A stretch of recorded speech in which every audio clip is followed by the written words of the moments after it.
Welcome to the journey. I'm Nathan, and this is the Modern Bushido Project.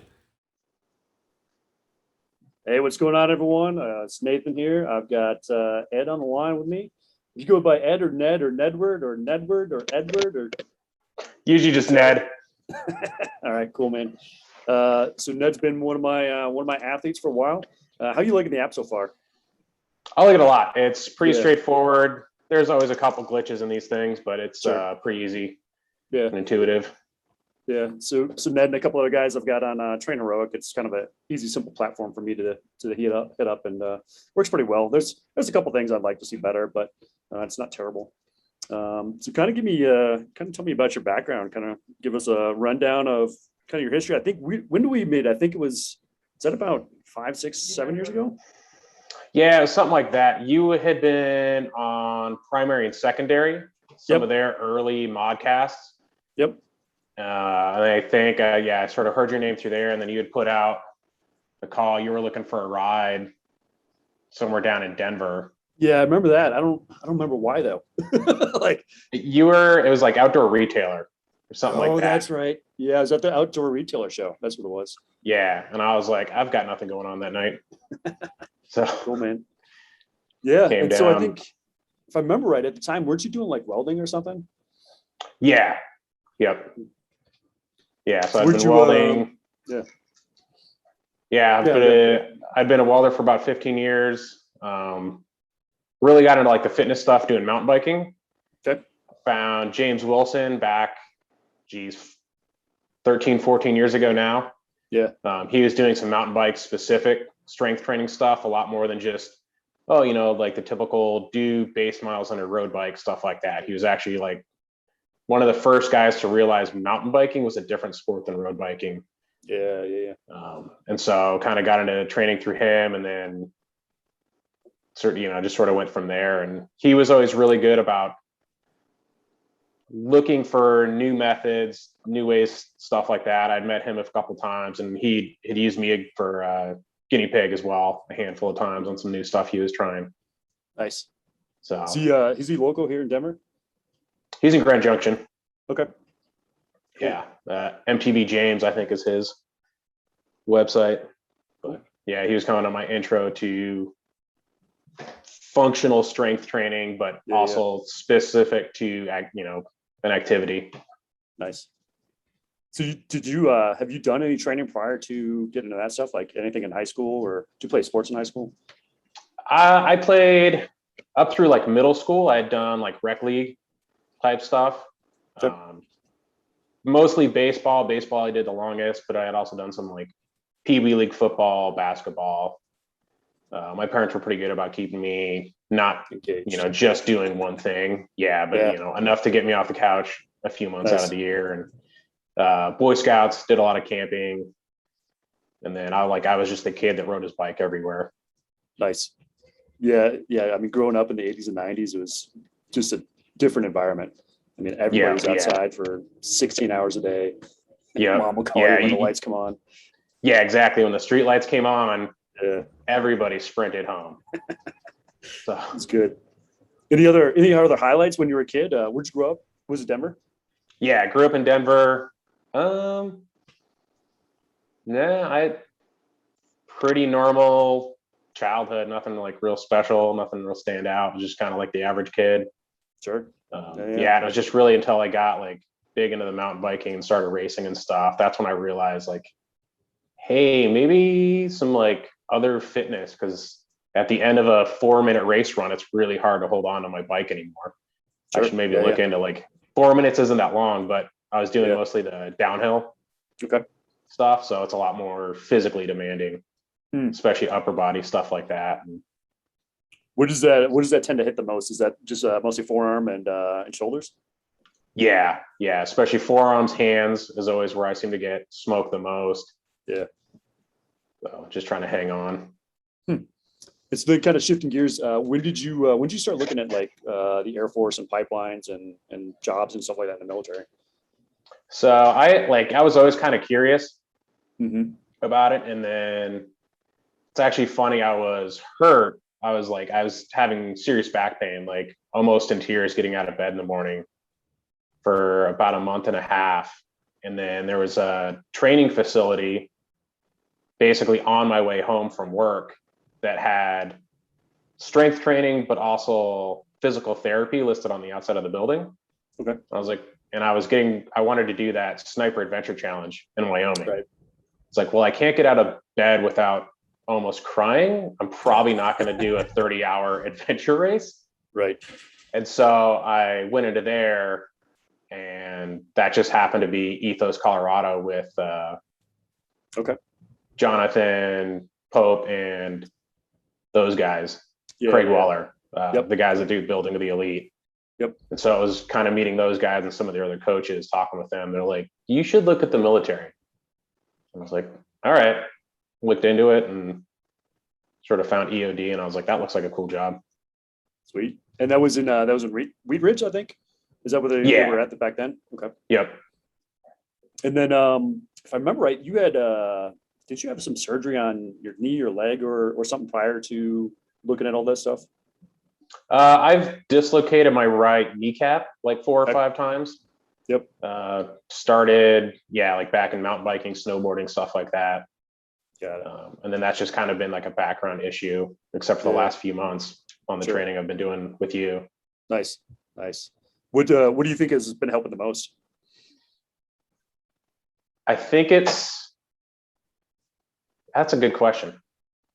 I think it's just like a good balance of like, I really noticed when I started strength training, the knee got better. Nice. So I think just being consistent with, especially deadlifting seems to really help it. Deadlifting, lunge type stuff, that seems to be where I notice the most benefit. Squatting, it's still kind of, it doesn't love squatting, but I just don't go ass to grass on depth. Sure. I seem to be strong enough without that, and I'm not a power lifter, so it doesn't matter. No. Yeah, I usually in season I do the sport squat, which is basically a half squat. Yeah. And then, sometimes I'll get down into a regular back squat, but I don't go too crazy with the depth. I just find my knees are happier if I stay a little bit shallower. So people are like, oh, it's not a real squat. But, if you're still developing power out of the hips and the legs, like, does it really matter that much? Not for athletes, I don't think, personally. Yeah. And like goblet squats, front loaded stuff, I can get a lot deeper, but the range of motion is there, and just unloaded, I can, squat all the way down. Sure. Butt to ankle. So I'm like, the range is there. I just can't do it loaded heavy. Yeah. So let's talk a little bit about training. So you got to start with John and Craig out there in Wheatfield.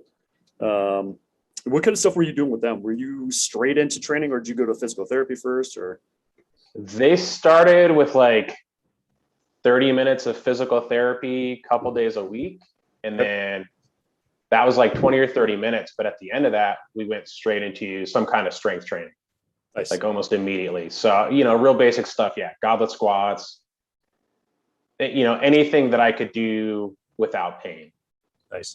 But yeah, they seem really big on getting some kind of bigger stimulus into the system. Cause like I was still working a welding job, moving all this stuff around. So like I could still move.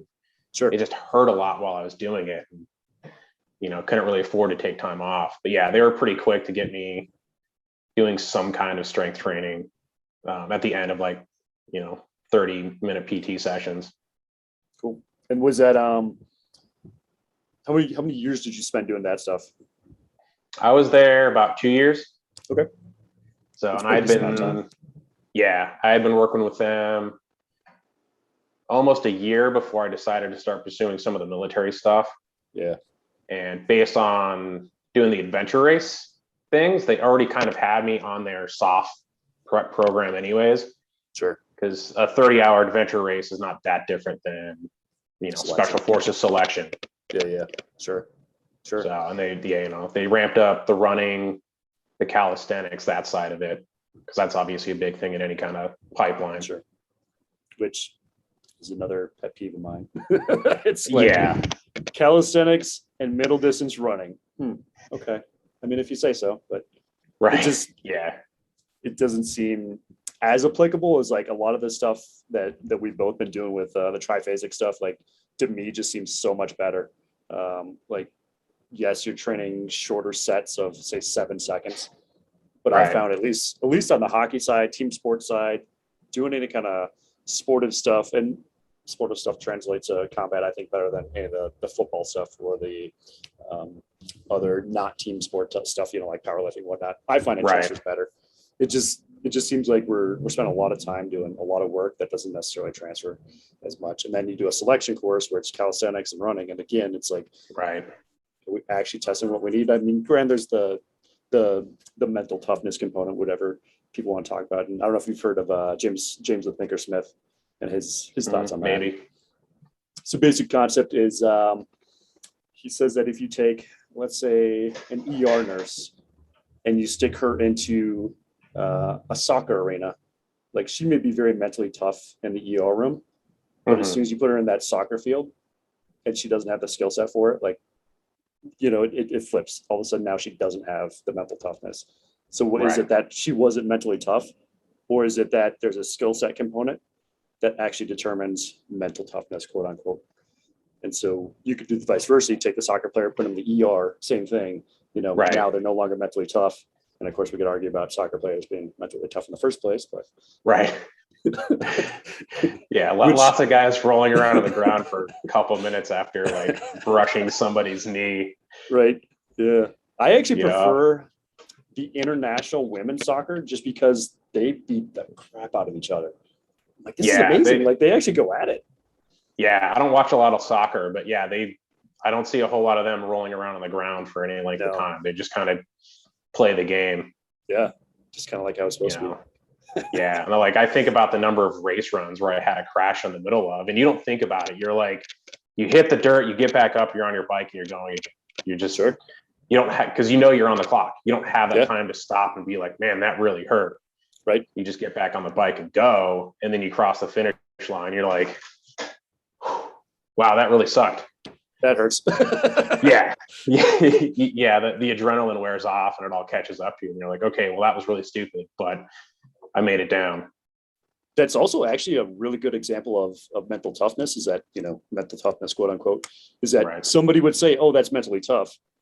But if you put, that mountain biker in, say, jumping out of an airplane, doing a night vision jump, like it's gone, right? Yeah. No. They don't have the skill set. So, and that's kind of James Smith's philosophy. He's just like, we talk about mental toughness, but really it's just a comfort and skill level is really what it comes down to. You can have tenacity, you can have, aggression, you can have all these attributes, but actual mental toughness is just really not quantifiable. And it's hard to say it exists when you can transfer somebody out of the environment and they just no longer have that. Yeah, hang on, I gotta let my dog out. Yeah. He's barking at the squirrels. Really good article in there. Yep, go ahead. Building the Elite, they just had a good article on their Instagram talking about exactly that. And they might reference him in it as well. But talking about skill level versus mental ability. Like, what do you think you can do versus what's outside of your comfort zone? If it's something inside your skill house, you can get pushed way outside of your normal comfort zone and still function, because you're like, okay, like a lot of this is still very familiar to me. Yep. Where if it's totally new skill set, the mental overload is so much that physically it doesn't matter what you're capable of. You just can't process enough. Yep. Speed and skill. Yeah. Yeah. So you had 2 years out there at their gym at Ethos, and then where'd you go after that? So after that, shipped off for basic training, Air Force, into the EOD pipeline. So I'm in 2 months at basic training. I know Army guys like to make fun of us, but BMT it is what it is. Yeah. Got to make the most out of it. Made sure, because they don't normally do pull-ups in their workouts. And so we made sure to kind of let our MTIs or drill instructors know, like, hey, there's 4 or 5 of us in the flight that are all going to be going to EOD. Like, we have a minimum number of pull-ups we need to get just to even start a class. So we were able to get that. And like Sundays, we'd be sort of coming back from meals. We had a little bit more free time, and we'd go and knock out a few sets of pull-ups. Whatever we could. And then, from there it was the prelim course at Shepherd. Spent about 3 months there in total. A few weeks waiting to get into class, where you worked with they had 2 prior service soft dudes there as coaches. And so you do like 2-a-day sessions with them, usually like a strength session in the morning and then running or rucking, something like that in the afternoons. Nice. So And you and came they in. Oh, go ahead. and then like Wednesdays they would have as like an active recovery day where you'd spend like an hour in the morning, an hour in the afternoon, just in the gym, stretching, foam rolling, kind of working on whatever that kind of stuff you needed to do. Yeah, that's good. At least it's getting somewhere. I Yeah. think we're still way behind in the DoD from, and I wouldn't even say like even some of the pro sports organizations are still not there, but as an organization, I think the sports industry is starting to go in the right direction, and the DoD still just has to catch up to that, which I would say we're probably at the higher end. We're probably at about 2010 at best. Yeah. You know, the sports world, you know, you've got most organizations are about 2015 or so, and some of the higher organizations are obviously 2021. But yeah, Right. it's just going to take the DoD a little bit longer to catch up, I think. Yeah. And that's when I was leaving there, they were working on getting a physical therapist to be on staff at least a couple days a week.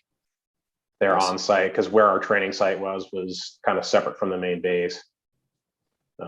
I don't know. I haven't asked any of the guys that are here now in Eglin if that was still a thing or not, but they're trying. And the coaches, they cared. Sure. And they were good. If you had graduated class, but like you would get stuck there for a while in security hold, waiting Yep. for your security clearance to come through. Sure. You kind of go to coaches and be like, hey coach, like I'm kind of broken. I know we got to do this 3-mile run this afternoon, but Right. do I need to do it in 24 minutes? And they're like, no, dude, just get it done. Right. So they were pretty good about that. And they had, they could tell that I'd had some kind of previous training. And Sure. so I was able to sort of go to them with some of the workouts I had been doing with John and Craig. Yeah. And let's show them and be like, hey, that like I felt really good when I was doing this sort of stuff. And they're like, yeah, man, you're good. Just as long as you're working, we're not going to stress it too much. Nice. Now, and you came in a little bit older than most. Is that right? Yeah, I joined when I was 32. Okay. Yeah. So Yeah, a lot so- older than. Now, did you feel that was an advantage or disadvantage? Yes. So, the typical, like, yeah, I'm a little bit older. Yeah. I don't necessarily recover as well, at least Sure. like technically speaking, I shouldn't recover as well as some of the younger guys, but Yeah. having been trained for the last 10 years previous to that, I had a Mhm. lot more tools in my toolbox that I could Yep. lean on to recover. And then also just being smarter of when to really give 110% Sure. and when you could kind of back off, like on an individual timed ruck. Yeah. Cool, guys are doing it in 4 miles in 45 minutes. I'm doing it in like 50 minutes because that's under the time hack, and I know we're going to get smoked for another hour after this. Yep. So like the way that they run the selection course for the EOD, at least in the Air Force side, like it's not really a selection course. They just want to see that you have the capacity to do these things. Sure. You're not really getting graded on it. So as long as you meet the minimums, Right. they're not going to drop somebody for doing a 58-minute 4-mile rock. Yeah. So it was just, getting through that. So that way I had stuff left in the tank. So if we were doing log PT or something stupid like that afterwards, I could kind of step in. And just being one of the bigger guys, I'm like 6'1". I was probably about 210 when I was going through prelim. I was able to kind of absorb a little bit more of that teamwork. Mhm. Take some of the weight off of some of the younger, skinnier guys. Dudes coming in at like 6 foot and $150 soaking wet. They can only hold a ruck over their head or a log on their shoulder for so long. So if I got to step in and Sure. take a little bit of that burden off. Got to be a team player if you're going to play basically a team sport, which we call Yeah. it military. Everybody, I don't know, sees it as we say we train as professional athletes. Obviously we don't, but it's definitely a team sport. Yeah. I found at least the last, I don't know, probably 2 years, I find I recover a lot better once I started doing training that was more, I guess I would say more appropriate for my nervous system and my style. Like Mhm. my conditioning went up, and then that really helped with my recovery a lot. But I don't know, it kind of flexes and varies. Now I'm hitting 42 this year, so Okay. Yeah.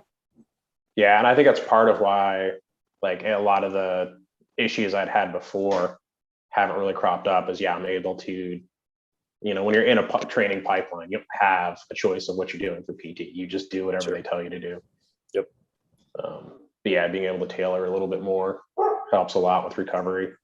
Yeah. So jumping into training on the app, the Train Heroic app. It's been we're in August. So it's been almost a year. Yeah. Not quite, but pretty close. Yeah, because I think I started just after last year's Sniper Adventure Challenge. Yeah, it was like October, November. I think it's when I kicked that thing loose. Yeah. So what have you noticed so far in the last 9 months compared to previous training? My strength has gone way up. We noticed that during the strength phase. Yeah, like what was I doing the other day? I did like 4 sets of 6 reps at 435 on trap bar deadlift, and thinking like that was my old 3 rep max. Yeah, and like that was the most I had ever deadlifted on a trap bar ever. Sure. And then now I'm just like, oh, okay, like I'm just gonna do this for 6 reps 4 times. Like it's just not a big deal. Right. During that strength phase, I mean, it was every week you were breaking PRs on every lift. It's kind of nuts. Yeah, it was ridiculous. Some of those are like I had never tried to PR bench press, or I never really tried to PR squat all that much because I just didn't really care much about them. But when you're rolling in, you're like, okay, well, I lifted 325 last week, and I just did 335 this week, and it actually felt pretty easy. But that's like the end of this session, so I guess I stop here. Yeah. I think it's I really like, so I did that same strength phase, I want to say 2019. And I found that just the 15 sets, or 10 sets or 7 sets of like low reps, man, your strength just goes through the roof so fast. Yeah. And all the percentages seem to be pretty dialed in for the most part. You hit your 85%, you hit your 90%, you hit your 92%. Right. It's like just right. You're like every week you just make progress on it. Yeah. And so that was, being the oldest I've ever been and still being, getting progressively stronger like that was just, like, I don't really care about the numbers, but it's still cool to see the numbers go up. Yeah, 100%. And I think too, like you can sometimes feel some of that transfer to performance and sometimes not. I don't know. I've felt both. I've seen both.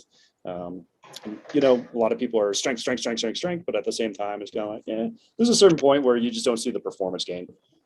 Right. And I think I'm probably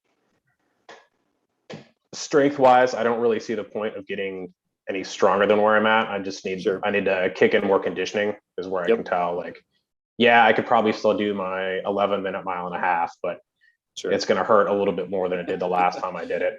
Yeah. I noticed when I was 100 I got up to 215 at one point, and man, running was awful. I was really fast, really strong, but running was just terrible. I found about 180 to 185 is about the most I can. It's about as high as I can get while still maintaining a lot of speed, a lot of conditioning, all at the same time. Yeah, and I'm sitting at just under 235 right now, and I was pushing close to 240 there for a little bit. Yep. Since I got down here to Florida, I've been trying to cut a little bit, but also balance it with the volume I've had in the gym. So it's been, maybe half pound, a pound a week at most. Yep. So try not to like dig myself too much of a hole. Yeah, and we're both kind of on that the kind of little off season here during the summer, just kind of doing some hypertrophy work. So I think that'll help for the fall, and back in the fall, start hitting it hard again. Yeah, and I should be starting class here in a couple of weeks. Nice. That'll change up my days a lot more because I'll be in class from 5:30 in the morning to whenever the heck we get out. Are they going to regiment PT during that period too? So I think they've been doing 2 days a week. We have to go like report in and do PT there, but the most of the rest of the time, I think it's just kind of like you're supposed to PT 5 days a week. So you're responsible for making sure you actually PT 5 days a week. Air Force is terrible. I know. Such dictators. Ugh.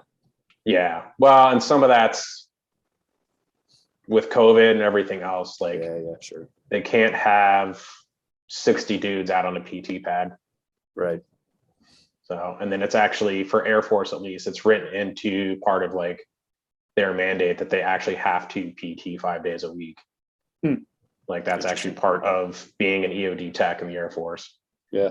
I think that at least on that side, they recognize, hey, you guys need to, if you're going to be walking around in an 80, 90 pound bomb suit, you need to be pretty fit. Sure. Yeah, I'm sure what do you feel is the most physically demanding portion of all that? Obviously, I haven't gone to school yet, but so having been through at least half the school before, yep.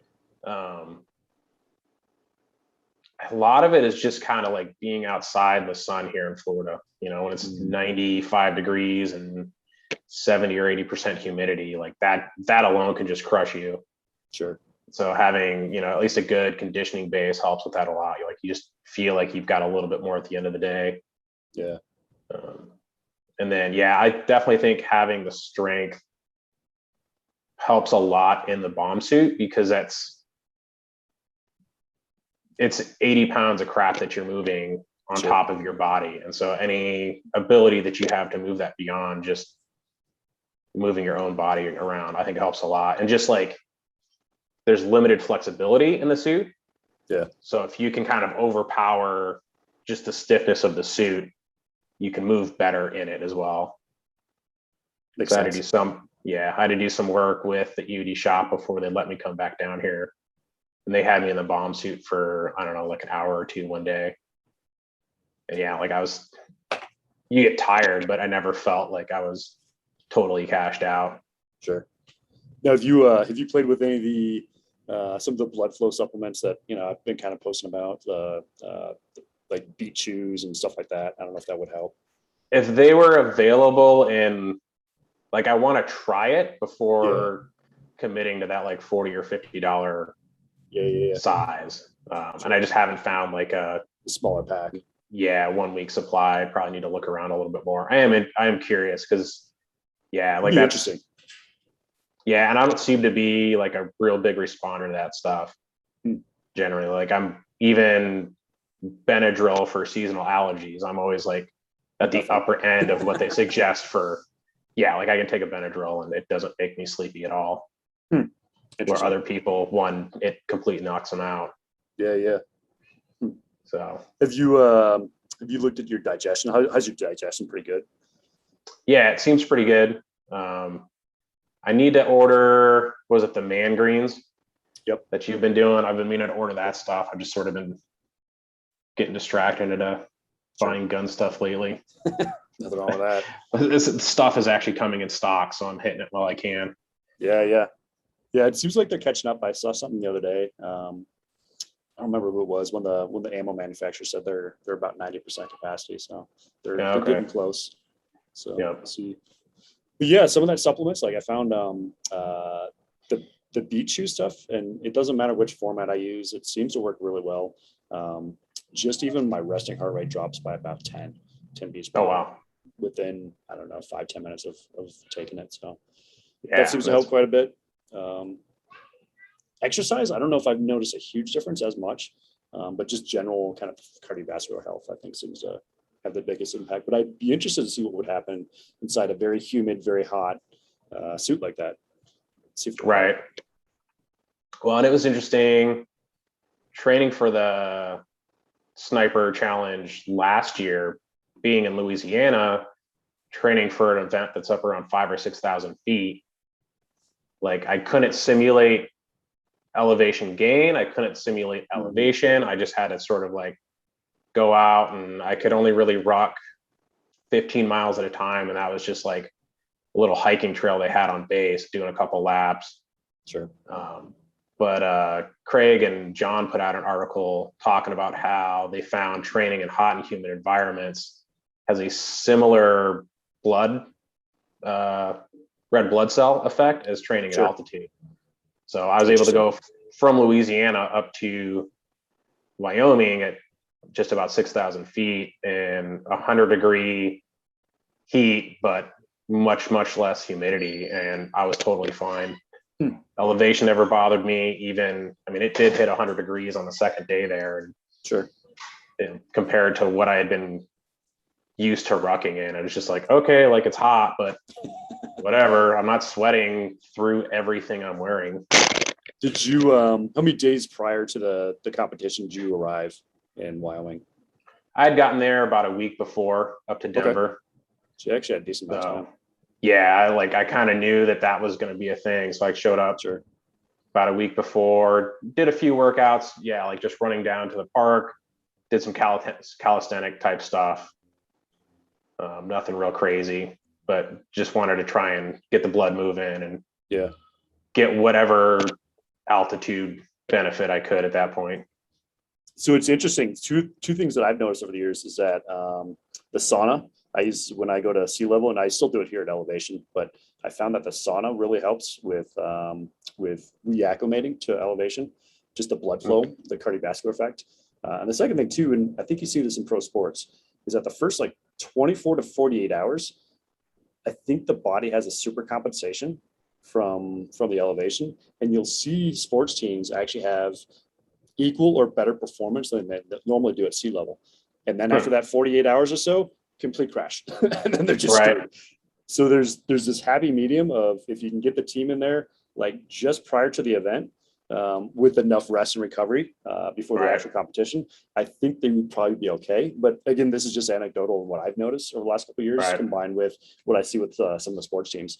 You don't see the NFL, the baseball, you see a lot of home runs, but that's just because of the air density. Hockey, you don't see too much issues. So it seems like teams just coming in to visit, like they don't seem to have as much issues you would expect. And we don't have as much advantage at Colorado as you would think we would do until we go down to sea level. And then we have a little bit of an advantage, but it doesn't seem to have as much for teams coming here as you would hope. At least that's what I've seen. Yeah, and that would kind of make sense in those like sort of one-day event sports. Yep. Where like a hockey game is one game and then you move on to the next thing. You're not spending a lot of time there. So yeah, I'd be curious. You could probably track it in baseball a little bit because they'll have 2 or 3 games spread out over a week. I'm sure somebody has baseball statistics tracking on-field performance and see if there is like a noticeable dip on that like 3rd or 4th game. Once I hit that like 48 hour window, like you're talking about, kind of past that super compensation portion. Well, the other thing too, like if you have a really good, I also found is that if you have a really good aerobic base, aerobic, just kind of cardiac output conditioning, not necessarily the high intensity stuff, but if you have a really good, just kind of baseline of aerobic, I find you do pretty well transitioning fairly quick. So maybe that's another explanation. A lot of these guys are kind of at the higher end of conditioning, especially on the hockey side. So I don't know. Yeah. It's kind of interesting. Yeah. And I've been I just got the 2nd edition of Building the Elite book, kind of digging back into that. And I was like, oh yeah, like they'd had me do a lot of just really slow, like heart rate under 145 runs for 30 minutes up to an hour. And I've been trying to do some of those here. They are humbling. Yeah. Cause I hit that like 30, 40 minute mark and it's like, I have to walk. Like I cannot keep my heart rate below 150 right now. Like I have to walk for a while. Cause it just, and I think it is the heat, humidity, and the fact that I've just gone full beefcake. Gotten really strong, but have not done as much conditioning as I really should have been. Enough to maintain, but sort of slacking on that one spot. Have you played with the mouth tape stuff at all? Yeah, so I've done it a little bit, doing like the contralateral circuits. I've done it there, and then like on the runs, I don't necessarily tape my mouth, but I just make a very conscious effort to breathe through my nose pretty much the whole time. Would you? Go ahead. Yeah, go ahead. I was gonna say, what did you notice with the contralateral circuits? A lot more snot coming out my nose, but other than that, they didn't really seem any harder. Yeah. But I felt a little bit more like tired. There was kind of like for the first 90%, it felt about the same. Yeah. And then it was like that last 3 or 4 rounds of session, then I was like, okay, like it's starting to catch up with me is where I seem to notice it the most. But Interesting. yeah. So I wonder for you, there's like maybe a transition period somewhere around that 30. Well, contralateral circuit's not that long. I don't know. It's weird. Yeah, it 'Cause could usually- be. And Yeah, go ahead. like thinking back to mountain biking, a lot of times I'd feel like just to going on a normal trail ride, first 5-10 minutes I'd feel pretty good. And then there'd always be this like 5-10 minute window in there where I just feel like absolute dog crap. Mm, And then I'd kind of like push past that, and then I'd feel fine for the whole rest of the ride. It could be another 30 minutes or another 2 hours after that, and I'd feel pretty good the rest of the time. But I always seem to have this like chunk in there, interesting. and that's where that hits has kind of moved up and down depending on my fitness level. I think it's gotten pushed back as I've gotten better at conditioning. Sure. But yeah, I always seem to kind of hit that little window in there at some point. But I just kind of like know what that feeling is, and I'm like, oh, okay, like I'm here now. Right. And you go past it and you're like, all right, I'm good. I think that's one of the huge things at training that doesn't get a lot of focus is knowing when you've kind of like hit that next gear. Right. Because that's a very endurance specific thing, but I think you can do it with gym stuff or sports stuff if you have the awareness for it.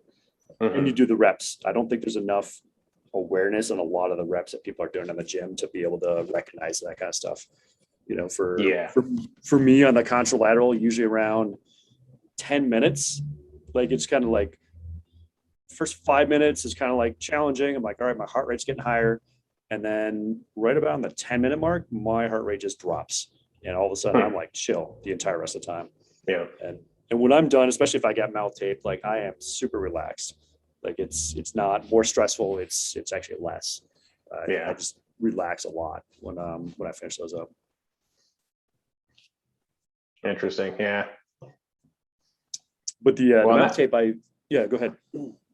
Well, that was one interesting carryover, like thinking back to mountain bike racing and my experience kind of in the prelim course. Sure. Is already sort of knowing, like it was definitely beneficial to know that I would have that kind of like window. Mm-hmm. Like, oh, okay, like this is really going to suck for the next 10 minutes. Doesn't matter what I'm doing, it's just going to suck. Sure. But I know that there's an other side to that window. And so when you're on a, third lap of your run or whatever it was, and you're like, oh, okay, this window just hit now. Like I just got to not fall off the back of the pack and just stay with it. And it's going to suck for the next 5-10 minutes, but it'll be gone. And then you can just kind of keep doing whatever. Speaking of awful runs, how did you like the lactic running during the strength phase? What was it? There was the one, it was like 3 rounds at 9 minutes. Yeah, awful. I was like, this is running 3 PT tests in a row. And it's not slow. It's like it's run as fast as you can. It's like, oh God, it's awful. Yeah. And it like from the first round to the second round, there was a big drop in like how fast I could go. And then from that second to the third, you were just like, this is as fast as I can run. My heart rate's pegged and this is just the pace I'm going now. Like I physically probably cannot run much faster unless there was like a bear or something. All right, it's plotted out. It's funny because I was like building it in and putting it into the app, and I'm like, I forgot how awful that was. Like, I'm so sorry. Well, and it's kind of funny. That's how a lot of the runs at prelim work, because they had this the site that we were on had this dirt road that went around it, and that road was about a mile long. And we were never supposed to run slower than an 8-minute mile. Sure. So we would go and run a lap, but then we'd stop to hydrate. Yep. And then we'd do another lap and then stop and hydrate. And it was in that rest period in between is where everything starts to hurt. If you would just run 2 or 3 laps at a time, it wouldn't be so bad. Done. Yeah. But it was that stopping. That is when it like really started to suck. So it reminded me a lot of some of those run days at prelim of where you have to stop because that's what the program says to do. Yeah. Like you probably would have ran faster, if I just ran for 18 minutes straight. Sure. Then 9 minutes stopping for whatever, 2 or 3 minutes, and then trying to go again. Yeah, because all the lactate acid and everything else has a chance to kind of settle in. The muscles realize what's awful. going on, and yeah. That's all I remember from them. I'm like, oh, these are awful. Like, I'm sorry, dude, but Yeah. this is the maintenance, and that's the crazy thing is that's the maintenance for conditioning. It's like, Right. But yeah, even during the download weeks, I think it's 3 times 4 minutes. As hard as you can Yeah. run. Yeah. And even that, you're just like, man, this is supposed to be a download week. Like, but Right. it's still, it's a different concept of download. It's decreased volume, but not necessarily intensity on a lot of that stuff. So Yeah, definitely. and that was a big change from when I was at Ethos, is their download weeks were typically, they'd back off on the weightlifting side, but like what they had me doing conditioning out of the gym, Yep. they'd be like, instead of 200 push-ups, do like 150, or, Right. maybe you can skip one run, go a little bit lighter on the weights in the gym. And that was kind of it, but it was still very, very similar. And so to have this like total switch, Yeah. not really lifting at all. I think I was usually sneaking in like a deadlift day in there just because I like deadlift. Which, it's good for the nervous system. Have you seen Joel Jameson's, I'm trying to remember, I think he's now recoined it as a rebound, but it's like a high performance, high performance recovery day, I think is what he calls it. Yeah, I think I read a little bit on that. And so for everybody else out there, basic concept is you're stimulating the nervous system through a high intensity lift, low volume. You might do some jumps, and then you're going to do some basically cardiac output, and some aerobic work is kind of the gist of it. Mm-hmm.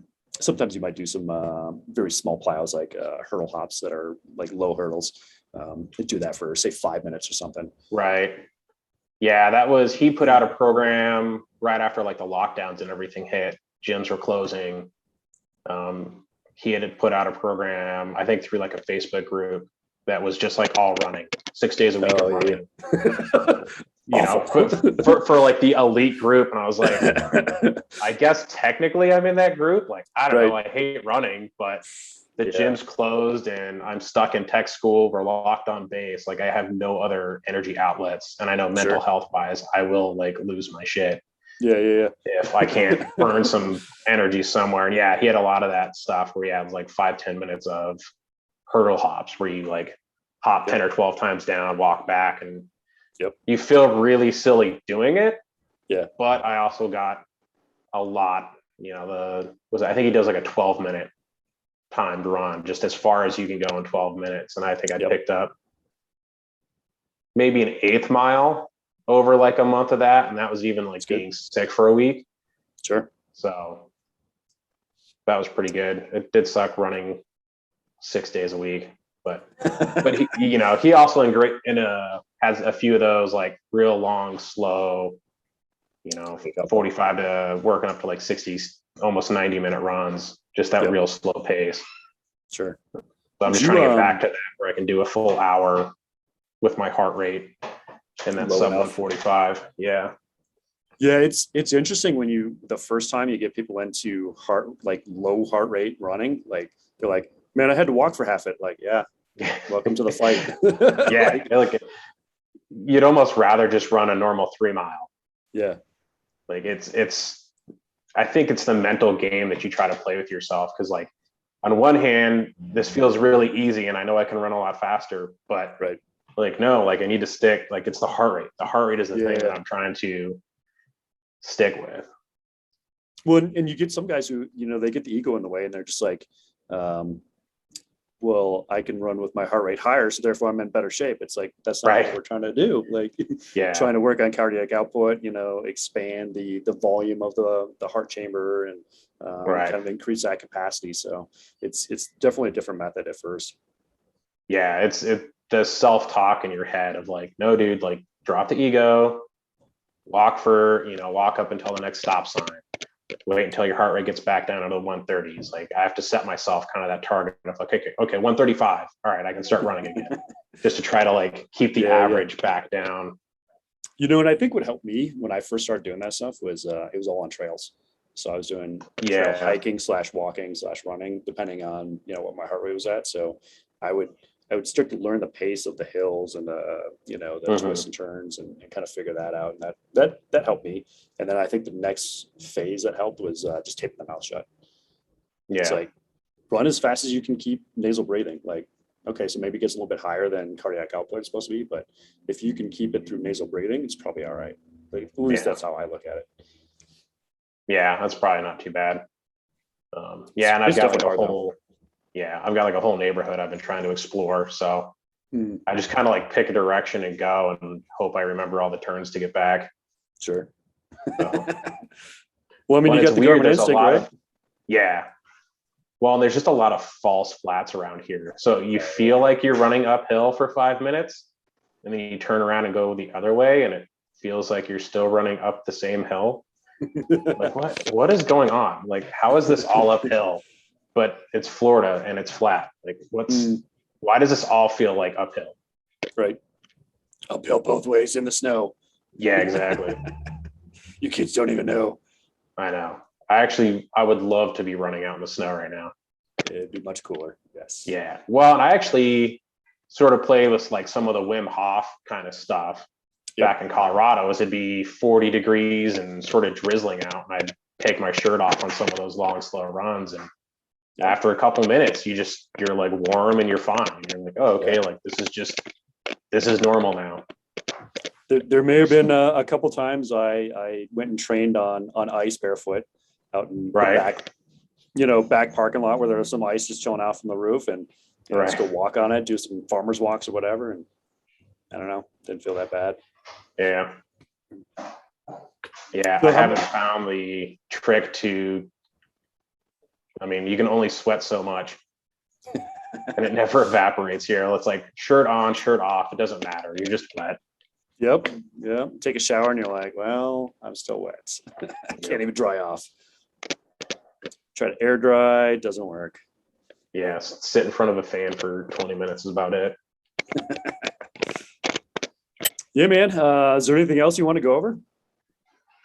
You got any questions for me?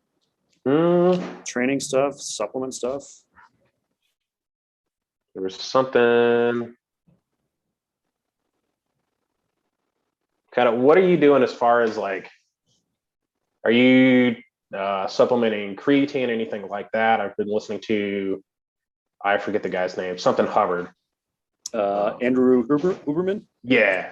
Yep. Yeah. And in one of his really podcasts, yeah, he kind of mentioned that, yeah, like 5 grams is pretty normal for like the average size person. But he's like, if you're a bigger dude, yeah, you can go up to like 8 to 10 grams. So I've been playing with that a little bit heavier dose, and kind of just thinking that like every other drug, I'm always on the upper end of sure the recommended dosage. I was like, all right, like let's try it out. And I'm opposite. Oh, really? So I can do like a third of a dose on just about everything, and I'm generally pretty good. That must be nice. It's a lot cheaper. It is a lot cheaper. It's like, oh man, I got this expensive like supplement. I'm just gonna cut it in thirds. Like it'll be fun. Right. Yeah. So right now I do creatine and the Serasport electrolytes in the morning. Depending on the time of year, I'll do a wellness shot, which has got like turmeric, vitamin C, vitamin D, kind of all the good healthy immune support stuff. So generally fall through spring, I'll do that. And then I'll do that on days I travel and days that I have high contact with people. So like Brazilian Jiu-Jitsu, Right. or anything where I'm kind of up close and just want to give the immune system a boost. Any days where I feel sore throat, something like that, kind of preemptively get after it with that kind of stuff. And then in the morning I also do total human performance or something from On It. I don't remember exactly what it is. It's the 2 packets. You get the night and the daytime formula. Okay. The daytime has got, I think it's like half a dose of Alpha Brain. They say they're like, oh, it's got a full dose of Alpha Brain, but I think it's actually half. I think it's just one capsule, which for me is fine, especially for maintenance. Right. It's got the digestive stuff in there. It's got the greens in there. It's got, all sorts of pretty good stuff. So I mean, it's kind of, you look overall at your supplement costs, and I just add it all up, and I'm like, you know what? It's just easier to go that route. Just all in one packet, chuck it down. So I found those pretty good. When it comes to actual performance stuff, what I've been playing with is the honey stingers. I'll do kind of during workouts, like usually the chews. I like the chews. Yeah, those are good. because I can chew on, like I can put like 2 in my mouth while I'm doing jujitsu and like just kind of suck on, and just kind of let them slowly absorb. And then next break, I'll go pop another one in or something. So it's kind of a slow release. Yeah. The other thing, I've been playing with a couple different electrolytes. Obviously, Sport still the best one I found. There was some other stuff Cal Deeps recommended. I think it was the right stuff. It's like a liquid. Seems to do pretty decent. I used that prior to hockey. Seems to work pretty well. Yeah. I've got, what's the other one? There's it's this carb formula, and I don't remember the name, but it's like a carb formula that you can. And I've used it before. It's kind of chalky, but it's legit. Like you have energy for days when you drink it. Yeah, because like I've been a big proponent of the Scratch Lab stuff for years, and that was back in the day when it was still their secret drink mix. Like they had, I guess, developed it for guys doing a Tour de France who were having like gastrointestinal issues with whatever other product they were actually sponsored by, and they were kind of like sneaking this stuff in. And, that was like the first time I was like, oh, like this is different. Like this feels different than, Gatorade or any other kind of electrolyte product I'd use. So I've just been sticking with that. Nice. I can't really tell a difference. Like I haven't done an adventure race or any big crazy day long event down here. So I can't really compare it directly with like the Sport and the Scratch Labs. Yep. I think I'm going to just end up figuring out which one's like cheaper per and tastier, cheaper dosage. Yeah, taste wise, they're 6 of one, half dozen the other. Yeah. I do like that the Sport is stevia sweetened. Scratch Labs just uses some form of sugar. Sure. More typical form of sugar. But yeah, I think I'm just going to do like the cost analysis and be like, okay, which is the cheapest? Yeah. Per dose, and just kind of stick with that because they don't seem to make a big difference the other way. Yeah, the Sport, if you get the bulk bag, I found that's pretty cheap. The sticks a little bit more expensive, but I only use those traveling. Right. They generally have sales pretty often, and like I said, they generally send a lot of free stuff with whatever you order from them if you order direct. I don't know if you got a bunch of free stuff with it. Yeah, they sent me 5 or 6 different other things to try along with what I had ordered. Yeah, so they're pretty good. The other thing too is that my buddy was saying that when they were testing the formula, they tried just regular rice, and it didn't have the same effect. It just didn't work as well as the organic rice, and they don't know why. But for whatever reason, that seems to be like the magic thing. But they did use Sport for a while, and I don't know if they still do in SFAS.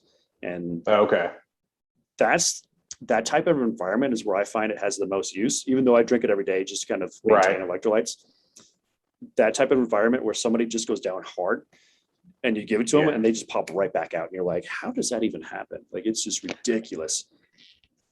And that was going through prelim. I just bought a big bag of the Scratch Lab stuff because I knew it worked. And so instead of mixing the Gatorade that they gave us in with my water bottle, I always had Scratch. Like one water. We had to have 2 water bottles, so I just had one of them straight water, the other one straight Scratch. I would drink more of the Scratch earlier on to try and get ahead of the game. As far as keeping that stuff in the system, and that was something I'd found worked well mountain biking. Is I'd rather run out of that water bottle first, and then I was fine the rest of the time with just straight water. Sure. Yeah, I had was down in Peru.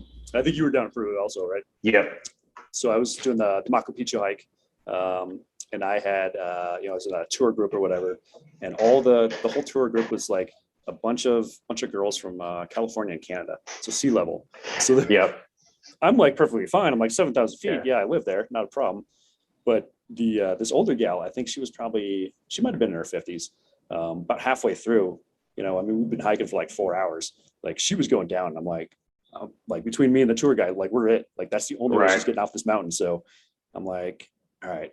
So I give her a Sport. Man, she popped right back out of it, just like nothing. I'm like, man, that is crazy. Because I'd heard all the stories from SFAS, but I hadn't actually seen it. And when I saw her just pop right out of it, I'm like, man, this stuff's legit. Yeah.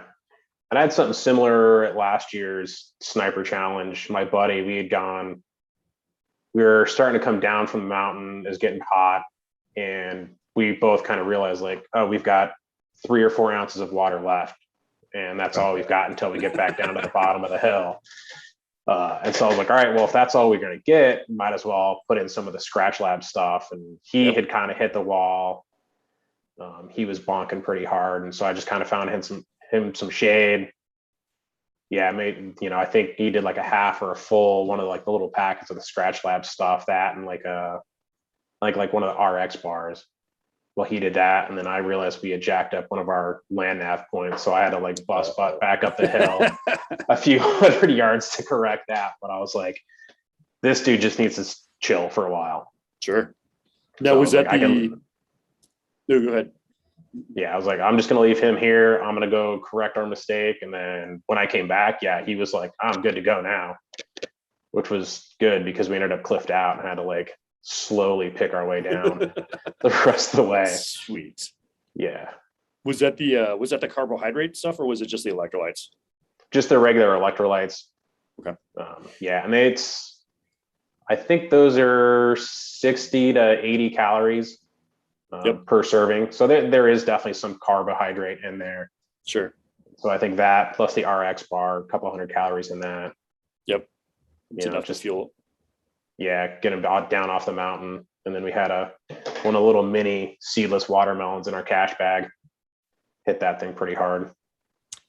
So I don't know if you knew that watermelon is great for pumps. If you want to get some some pumps in the gym, for whatever reason, it stimulates nitric oxide, and dudes get gains. Yeah, I'll have to try that. I've actually got a bunch of watermelon cut up in my fridge right now. I'll have to try taking some. Nice. Shut up. Yeah, to try some of that before we're out tomorrow morning. Yeah, give it a shot. I don't know that I've noticed a huge difference, but I generally tend to be pretty vascular anyway, so yeah, it's not a big shift for me, but a lot of guys say that it works pretty well for them. Yeah, try it out. So if you're into that sort of thing, getting some pumps, getting some gains, Yeah, I don't mind a leg pump. I think for mountain biking, I just got used to my legs burning all the time. But man, do I hate an arm pump. It is just not fun at all. This is stupid. Why does anybody do this? But then everybody bitches about leg day, and I'm like, yeah, like let's do another set. Why not? Right. This feels great. Yeah, different personalities, different neural types. They like different things. Yep. Yeah, like my legs are programmed to hurt all the time. So they're just like, yeah, whatever, man. Like we're used to this. It's interesting because when I was a kid, I never felt anything. Like I was like, whatever. I just go all day until I hit 11. And I remember to this day, I was riding the bike 1 block to the lake. And I remember for the first time, like being out of breath. I'm like, what is this? Like, right. This is not cool, bro. Yeah. And that was like the transition. I was like, oh shit. Yeah. Because all the way up until that point, I was never out of breath, never tired. Legs were never tired. Body was never tired. Never had to worry about breathing. I was like, I don't know what's going on. And then it just one day, just flipped. I'm like, yeah. That's bizarre. Yeah. Completely random. Yep. And maybe, I don't know, maybe everybody's like that. Maybe nobody's like that. I don't know. Yeah. You might just remember that moment. Most people probably it doesn't get saved as a core memory. Yeah. Yeah. It's weird. Motorcycle. That's cool. All right, man. Well, I got to run to hockey, but you got anything else? Nah, that was pretty good. Cool. All right, man. We'll hit it up next time and go from there.